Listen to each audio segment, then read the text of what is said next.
Well, welcome everyone. This is another edition of Venue Visionaries. I'm Gil Freed. And I'm Matthew Castell. And as you could tell from looking at the screen, there's more of us out here. Last episode, we had one person. Now we've expanded to two more guests. And so, why don't I have Chris and David introduce themselves and give a little bit about their background so the students have a better feel for why we brought in such great experts to help us out on this episode. Yeah, good morning, guys. My name is Chris Canetti. I'm currently the president of the Houston 2026 World Cup Host Committee. That means I'm in charge of leading all the organizational planning that goes into the FIFA World Cup, which is coming to Houston and North America in the summer of 2026. Prior to this role, I led the bid efforts to bring the World Cup to Houston, and prior to that, I worked in Major League Soccer for 19 seasons, six in New York with the New York, New Jersey Metro Stars, and 13 in Houston with the Houston Dynamo, serving as the club president for several of those years, and got my start in the sports business back in 1994 in minor league baseball in New Haven, Connecticut, with a double A franchise called the New Haven Ravens. So nearly 30 years of sports summed up there in about 45 seconds.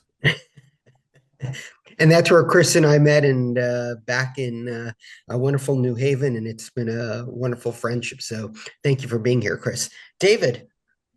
Sure. I'm David Brady, Chief of Staff for the Houston World Cup 2026 Host Committee. My job is to do what Chris needs me to do and be there and available to cover just about any aspect of the business, everything from recruiting interns to working on insurance for the entire event, are two things I worked on already this morning. So my background began in 1991 in sports, working for the Houston Astros in group and season ticket sales.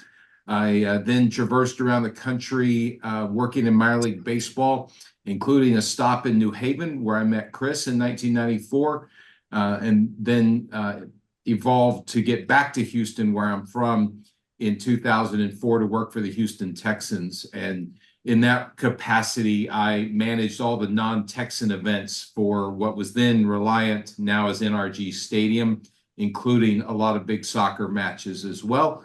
Have been working in sports and entertainment for 30 plus years as well. So a very diverse background in areas of sports, which I hope will help in this role.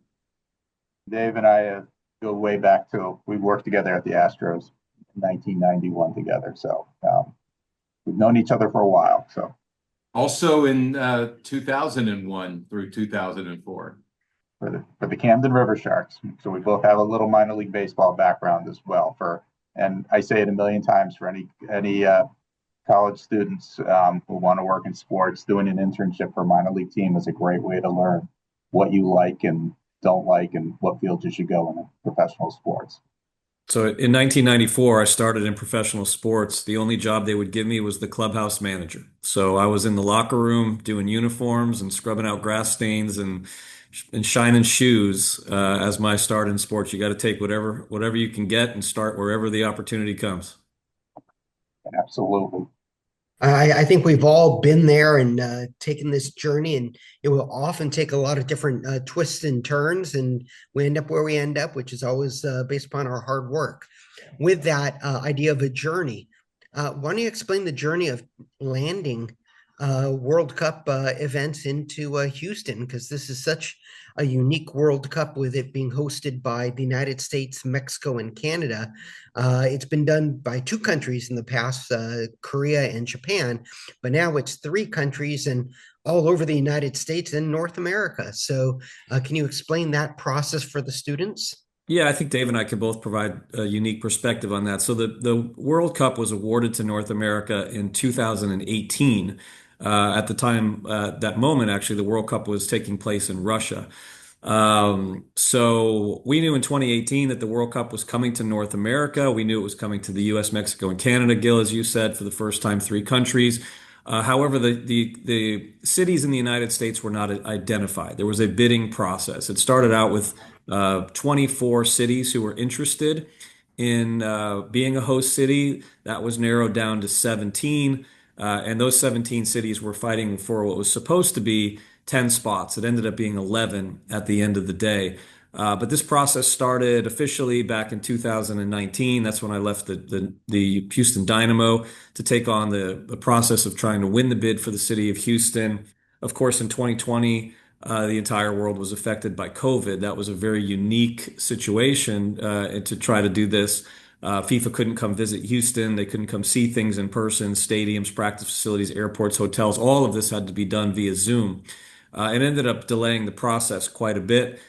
So it ended up being a 3.5 year process from the time I started on this to the time Houston was awarded the World Cup in 2022. But really, what we were doing during that process, to try to put it succinctly to everybody, is we were trying to sell our city. We were trying to sell not only the all the attributes of Houston, of what a great city it is, but the attributes of Houston as a big time sports town and a big time sports event town, and how we're able and capable of hosting major sporting events. So that was the sales pitch that we put on. Luckily, Houston had a great track record for major sporting events, Super Bowls, Final Fours, major sporting events in soccer, all-star games, and all of that was helpful to us telling our story. David, would you like to add anything to that? I think that, Chris talked about the major events being hosted here in Houston, and I'm going to play the role of Chamber of Commerce for just a second and talk about the city of Houston as a native and how proud I am of the evolution of this city as a sports town and how much it's changed over the course of not only my lifetime, but my professional career, especially the last 20 years. And it's now a destination. And we have hosted, and I've been fortunate to be involved in the major events that have come here just in the last, 10 years. It's been a Super Bowl, 2 Final Fours, the College Football Championship. We've got other events besides those, many World Series and playoffs in Major League Baseball in the last several years. And then we've got other big events that happen here as well. Right now, we're hosting the AAU Junior Olympics here in Houston. So it's become such a wonderful city. And I think a lot of that is not just about the infrastructure, but about the diversity and our city, just the people and the hospitality here. So I'm very proud to be a part of helping to make this event happen here. I think what's important for your students to understand is that putting on an event of this size and scale and scope is a lot more than just putting on soccer games or soccer matches at a stadium. In fact, that might be the easiest part of all of this. There's, safety and security issues. There's transportation issues. You have to coordinate a lot of things with hotels. There's renovations that need to take place to a stadium to make it compliant. You need to organize and upgrade, in some cases, practice facilities. There's lots of issues around human rights and sustainability and legacy. There's fundraising that needs to go into this. This stuff needs to be paid for. There's a lot of politics. So there's numerous elements that go into putting on an event like this. I had an intern recently want to work for me, saying she'd love to work in soccer. And I had to be honest with her and say, we barely even talk about soccer. This is so much about, like I said, the operations, the logistics that go into putting on an event of this size. Did you guys go ahead, Matt. I was just going to add that, I was very young in my career in sports when the World Cup came to the United States in 1994. But by the time I had been around longer, and really it was about the time I got to the Texans in 2004, I started to become more connected across multiple major leagues, the NFL, MLB, NBA, MLS. I was astonished at how many high-level executives I was meeting and working with that either started or were in very early stages of their career working in that 1994 World Cup. And I think it just gave, because of what the things Chris said, you had to learn about so many different aspects of an event and had to work so hard in such a short amount of time that you learned and grasped so much more in that time period than you might in other sports industry roles. So it really was fascinating to me how many people I met. And I would also add to that, though, I would say that was also just 2 years before the Olympics. So there were a lot of people I was working with and meeting that had started their career or had their first and second jobs, either with the World Cup or the Olympics. I would also guess that since '94, the last time the World Cup was in the United States, like the Super Bowl, it has evolved so much that the ask of what you and Chris are doing is probably tenfold of what was required in '94. And that sort of leads me into my question. I talked to other stadiums that are hosting World Cup games. They make it sound like they spend a lot of time with FIFA going over requirements. How often do you interact with them? What's that like?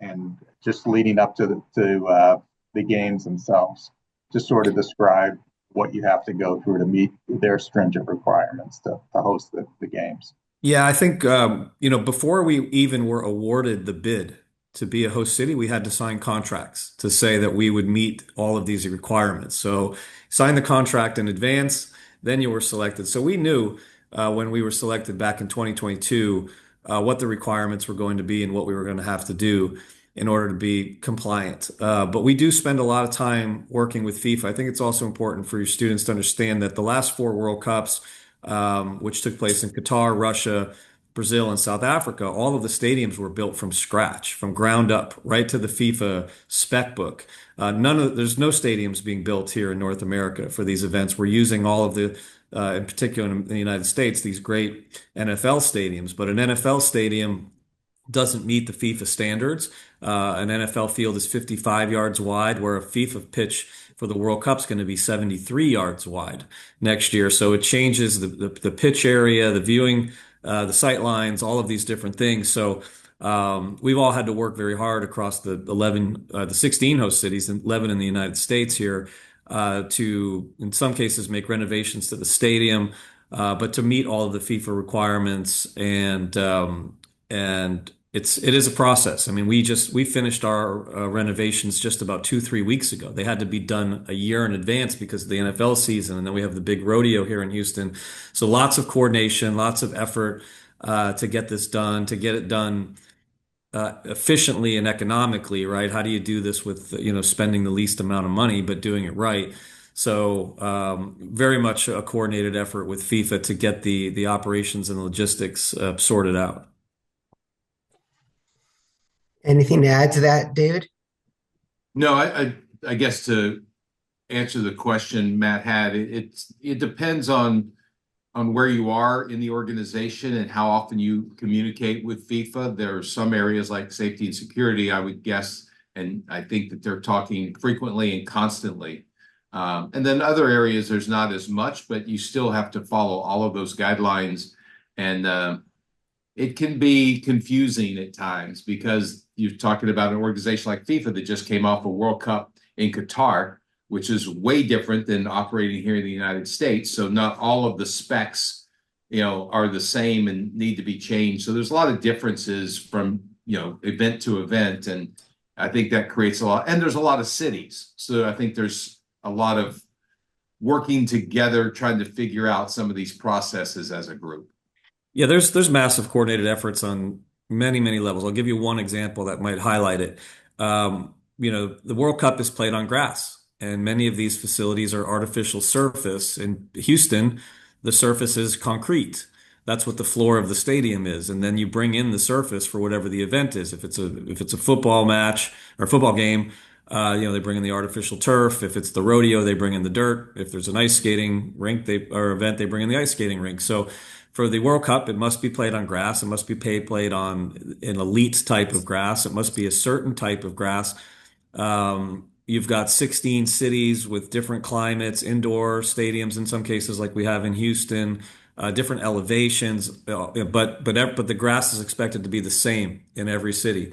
So the amount of science and technology and innovation that's going into something that people might take for granted, the grass, is significant and very, very costly, by the way. So we will be building a grass field in Houston starting 45 days before the first match in Houston, and building it as though it's going to be a permanent grass field, and then ultimately ripping it out starting the day after the game. And again, there's work going on this morning over at the stadium on this with some ventilation systems and things like that. So I'm just pointing out to the question of how coordinated this effort is with FIFA and how much you need to follow their guidelines in order to put this on. At the end of the day, it's their event, and we're all here to just help them make it happen. So that's really the most simple way to put this. And I would say this is not unique to FIFA. If you're hosting a Super Bowl, you're going to have to follow all the NFL guidelines and the Right. parameters and things like that. It just sometimes the detail. Houston has a rich history of trying to grow grass indoors with the good old Astrodome and what happened with there and with the glass panels that they had to paint over because people couldn't see it. And just think about how do you water a grass field indoors when there's a lot of humidity and the condensation issues and all those little things, each one of those could be a possible headache or issue, and then you have to get necessary permits or whatever might be Yeah. required because of who might actually own the venue. So all those are the little devils in the detail kind of thing, but that's what makes this kind of job that much more exciting because you never know what's going to happen from day to day because you have to meet with so many different stakeholders with so many different issues they're trying to deal with. Well, to your point, Gil, and I'll amplify this because I was right in the middle of it in my time with the Texans and bringing in events. One thing about watering the grass at the stadium is actually not that as hard. It's getting sun on the grass there because the roof doesn't open completely. So there are parts of the grass field that'll never have direct sunlight on them. But you talked about the different stakeholders. In Houston, we have the stadium and the property is owned by Harris County. The partner there is the management team is Amos Global, which is awesome team. But you've got the Texans who are tenants and the Houston Livestock Show and Rodeo, which your students may not think is a big deal, but Matt can tell you from being there, they do about 2.7 million attendees in 20 days in March. So unlike a lot of stadiums that don't have to worry about a lot of other events going on leading up to World Cup, we have to accommodate our partners there on a huge event that brings in a lot of money from the economic impact side of things for our community. So we've got a lot. Chris is dealing with a lot more challenges in terms of the venue than a lot of the cities are. Do you have another question for them? I guess the only question that Dave touched on it is economic impact to the city of Houston and Harris County must be humongous. And sometimes you see these economic impact studies with a given number, and it's kind of nebulous. You're not quite sure. But have you guys done any? Is there any calculations out there what this is bringing into the city of Houston, or just talk about all the different things that this will bring to the city of Houston, like obviously hotel rooms, etc.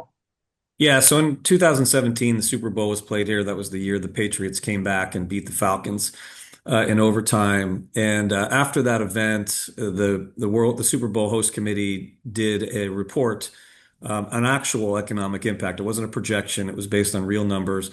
And that report showed that the Super Bowl had a $347 million impact to the region. That's one game on a Sunday, as you guys know, with some events, so about a week's worth of events leading up. We're going to have 7 matches in Houston over 20 days.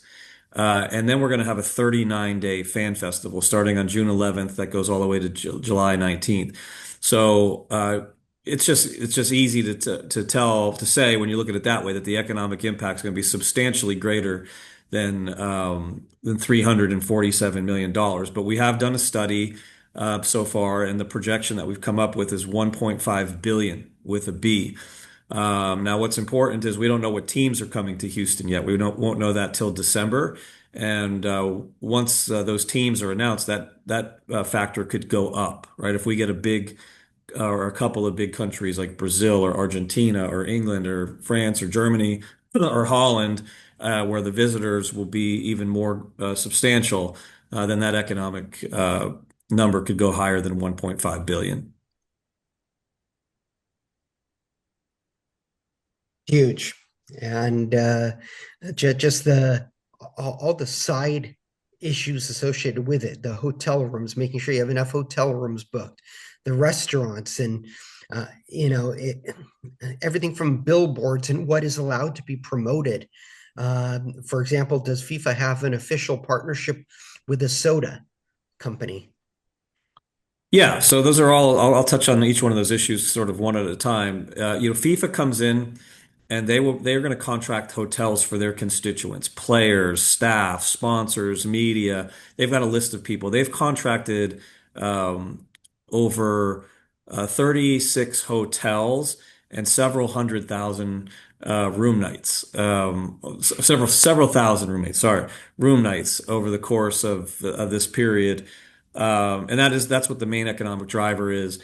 But we do have in Houston what's called a clean zone, right? Which is really important to FIFA. That clean zone is going to protect the areas around the stadium, around the fan festival, and other places from competing sponsor brands coming in and guerrilla marketing the event. So FIFA does have lots of partners. Adidas, for example, is one of their partners, or Coke. You wanted to know about the soda sponsor, or Anheuser-Busch.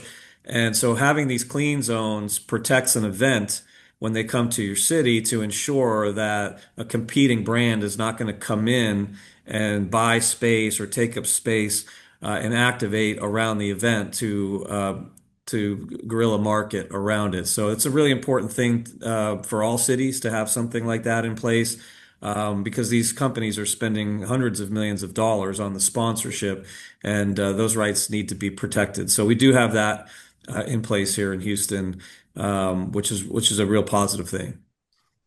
But they are so innovative in terms of the guerrilla marketing efforts. I remember back in '96 during the Olympic Games, where it was in Coca-Cola's backyard in Atlanta, and Pepsi couldn't get any billboards. So what did they do? They brought in all these 18-wheeler delivery trucks and parked them all over the city to make it look like Pepsi was all over the place, even though it technically did not violate the clean zone. It just is part of the game. And it's like whack-a-mole, unfortunately, for a host, to have to deal with those kind of issues. Yeah, our ordinance might protect against something like that here in Houston, and FIFA will also have they will literally have brand police around, and it's not just by the way on sponsor brands coming in and trying to market like that. It's about pirating brands of merchandise and things of that nature. People trying to sell jerseys that are not authentic and things of that nature or licensed. So. That's a big business out there, and FIFA will go to great lengths to try to protect its rights holders who have spent a lot of money to exclusively work with them. Yeah. And they have to coordinate that with local authorities and also federal authorities, because the federal authorities are also going to be there and trying to help out. And there's so many little small details like human trafficking, which a student might not be thinking about, but that's a big concern when you bring in all these bigwigs from all over the place, or whether or not people can travel to America if they are from certain countries where they're on lists that they're not supposed to go to FIFA related events because of their passing discretions. Yeah, so human rights is a major component of putting on a major event and protecting human rights. So what you want to make sure of is that when you bring an event into a community and there's several hundred thousand people that are coming in, that you don't want to create harm to the residents here. You don't want to do harm. You want to protect the residents from anything. So there is a lot of coordination and work with authorities on preventing that, whether that's from a human rights perspective or even from a sustainability perspective. At the same time, you want to try to create legacy. You want to put things in place that are going to be preventative in the future, long run. So we're very hard at work on that. We've had a subcommittee around human rights and sustainability that's been in place for several years now. We have multiple stakeholders from around the community who are experts in these fields, who are thinking about things like human trafficking, or violations of labor, all these different things that could happen with people trying to take advantage of things during a major event. So yes, this is something that someone wouldn't naturally think about as part of putting on a sporting event, but it's actually a very, very big component of it, and something we have to be aware of and cognizant of in almost every step of the way. Great. Any other questions, Matt, before we get to our final question? I think in the interest of time, let's go to the final question, so we can let our guests go on with their day. Okay, so the final question I have, and this is somewhat based upon our previous episode where we had Russ Simmons coming in and talking about the value of learning from whatever you can to get to be the best person you could be in this space, is what training do you think is most critical for putting on a large event like this and working in this kind of space? What training do you think would prepare students the best for this?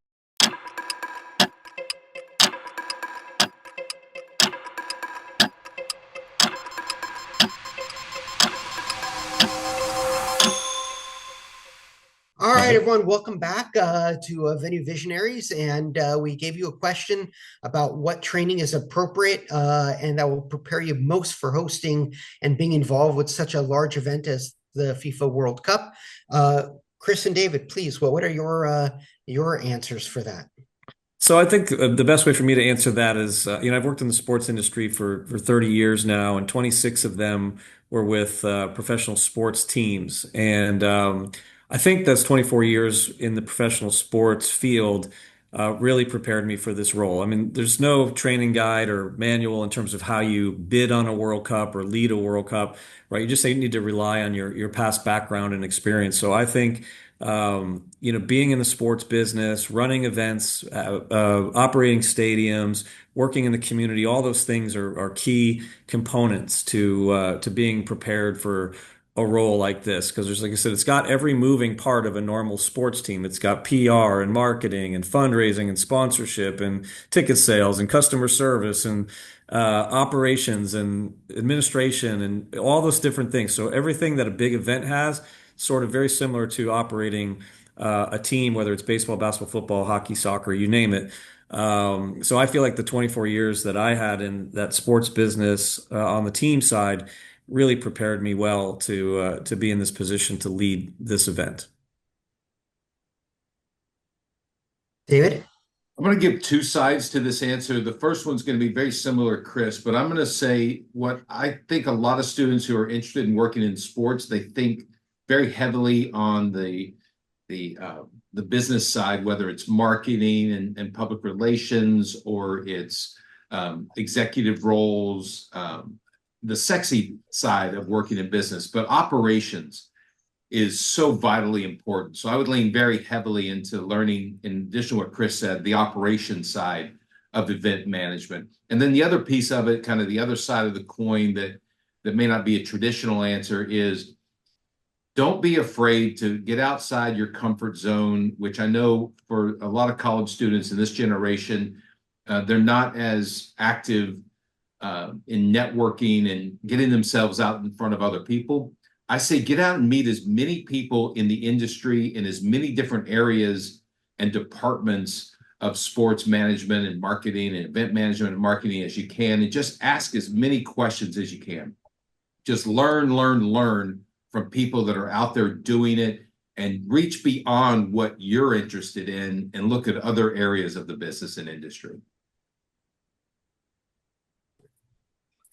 Great pieces of advice. Matt, anything you would like to add? Yeah, just to build on what they said. And I think it all goes back to how Chris started in the beginning of this podcast about getting your foot in that door and that first opportunity. When you have that opportunity, take advantage of it. And some of the most important things you may not learn in school or class, just have good people skills, listen, be willing to work. Like Dave said, get out of your comfort zone, find a way to be helpful. And the next thing you know, you make a lot of great contacts, and you'll learn a lot, and you'll be of value to whatever event you're with. All great piece of advice. I'd add one more thing. Listen to your professors. They might have a little bit of wisdom there to share with you that could be valuable. And more importantly, they can help you with industry connections. They could help you with internships and things like that. So utilize your entire network to help you get ready for being involved in events like this. Chris, thank you so much. David, thank you so much. And as always, Matt, it's always a pleasure sharing the stage with you on these wonderful opportunities to help teach the next generation of venue visionaries. Thanks. It was fun. Take care, everyone. Thank you, guys. Have a good day. Have a great day. Appreciate you. Thank you very much.